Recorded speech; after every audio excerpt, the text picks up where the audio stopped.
Breaking news, a dozen WWE NXT superstars released up until now. This is the list. Bronson Reed, Bobby Fish, Leon Ruff, Tyler Rust, Jake Atlas, Mercedes Martinez, Asher Hale, Giant Zangier, Zechariah Smith, Kona Reeves, Ari Sterling, and referee Steven Smith. These are the NXT superstars who have just been released while SmackDown was going on.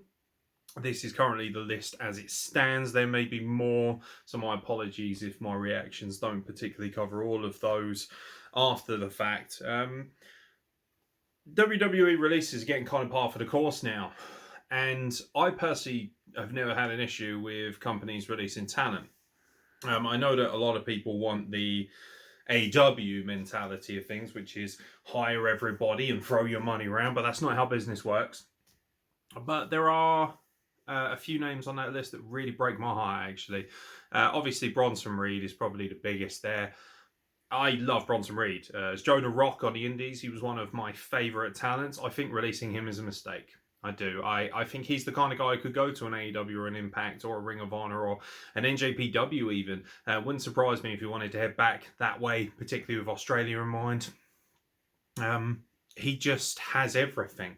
He has a great promo. He has a great look. He's a powerhouse. And he felt like he was on the right track. He won the North American Championship. And you thought, okay, this guy's going places. Then he loses the title to Swerve, which isn't necessarily a bad thing. But I also hear that they're very keen on moving towards a more diverse roster across all the board. And, you know, Bronson Reed ticks every box. It's really disappointing.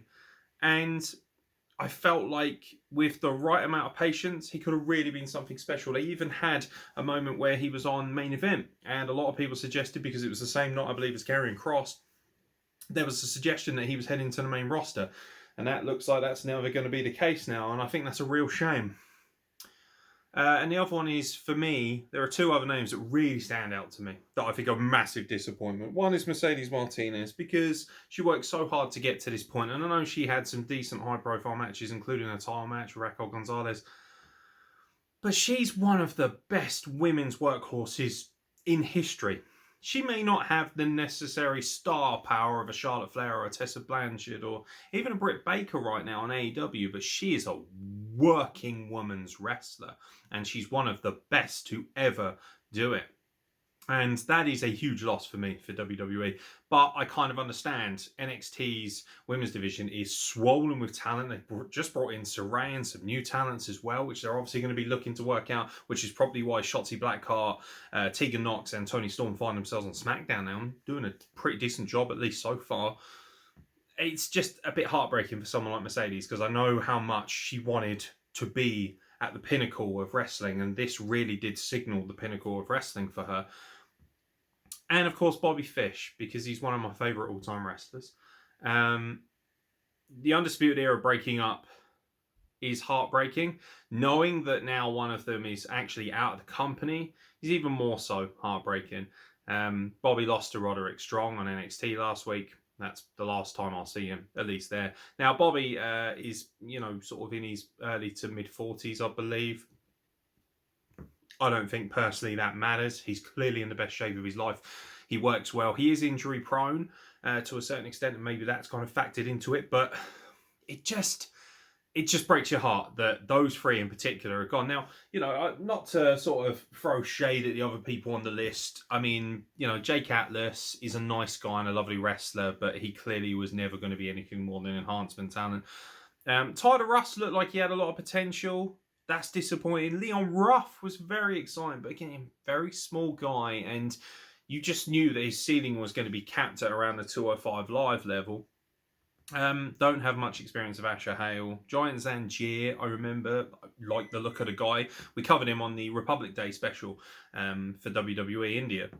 And yeah, he had potential. I did say he was quite green. Obviously, they've lost faith in him, or they believe they have enough big guys as it is, particularly with the breakout tournament they're doing right now. There's some really impressive big guys in there. So maybe they've looked to go in a different direction. Kona Reeves, everyone knows I was never a fan of his at all. I always thought he was very, very poor. That's not to say that he isn't a lovely guy and he's very passionate, just not my cup of tea. The referees are very interchangeable, so the three that I've mentioned really are the big surprises. The others will find themselves in different spots. I can see Bobby Fish immediately going back to Ring of Honor. I think that's the perfect fit for him. He's a wrestler's wrestler. He's a man's wrestler. And if he goes to AEW, he just becomes another guy who can wrestle. But if he goes to Ring of Honor, he's a guy who can come back and legitimately come in as a fairly main event level contender. And he's already got ready-made opponents like Jonathan Gresham waiting for him. And he adds great value to what is an excellent product that everybody overlooks. Same with Impact as well. He would fit in very nicely there. Bronson Reed is one of the few guys I actually would like to see in AEW. I think that he would be perfectly suited to AEW. My only problem is that AEW has a horrible track record of using big guys so far. Other than Lance Archer picking up the New Japan United States Championship, they haven't really proven much in terms of big men as to what they do. Brian Cage has kind of been floundering, doing nothing. Lance Archer, up until that big NJPW win, was just another big guy who looked like a bit of a ghost. Will Hobbs has a lot of potential, but he's yet to really have a chance to shine in any kind of format. Just feels like a lot of these guys, big guys, particularly in AEW, are kind of out of favour. They're out of favour in favour of other wrestlers. Flippy wrestlers, smaller wrestlers, more athletic wrestlers, the elite, that kind of stuff. And that's a bit of a shame, if you ask me. I think there's a real great market for big powerhouse wrestling. And I think Bronson Reed fits that bill beautifully. As Jonah Rock on the Indies, he was magnificent. Hopefully he'll come back as Jonah Rock as well. I love the name. I love the gimmick. I love the look. He just felt like he was a little bit more fun and a little bit more ambitious and a little bit more charismatic when he was on the Indies before he went to WWE. Slowly but surely, that's been beaten out of him a little bit, and that's disappointing because NXT, to be fair, used him really well. And they looked to push him quite well, even though he was losing more matches than I personally would have liked. That's WWE, that's 50-50 booking. But I like NXT. It's my favourite brand, and it is. It's so disappointing. I'd love to know what you guys think. Where do you think they're going to drop? Particularly guys like Bronson Reed, Mercedes Martinez, Bobby Fish, because those are names. They may not be household names or huge stars as of yet, but those are names that people know. And the casual wrestling fan, the smarks amongst us, the internet wrestling community, they will know who these people are.